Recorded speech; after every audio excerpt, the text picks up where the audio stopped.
ప్రభుత్వం మరో శుభవార్త వినిపించింది. ఆటో డ్రైవర్లకు ముఖ్యమంత్రి నారా చంద్రబాబు నాయుడు గుడ్ న్యూస్ చెప్పారు.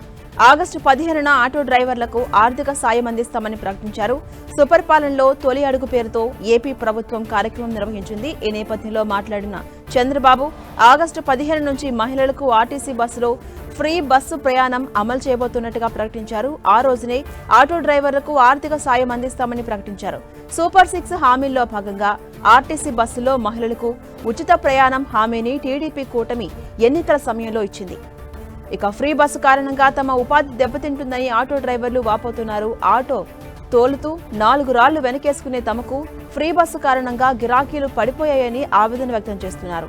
ఈ క్రమంలోనే ఏపీ సీఎం నారా చంద్రబాబు నాయుడు ముందు చూపుతో ఆటో డ్రైవర్లకు ఆర్థిక సాయం అందిస్తామని తెలిపారు. అయితే తెలంగాణ మాదిరిగా రాష్ట్రం మొత్తం ఫ్రీ బస్సు ప్రయాణం అమలు చేస్తోంది. ఏపీ ప్రభుత్వం రాష్ట్రం మొత్తం అమలు చేస్తుందా లేదా జిల్లాలకే పరిమితం చేస్తుందా అన్నది చూడాల్సి ఉంది.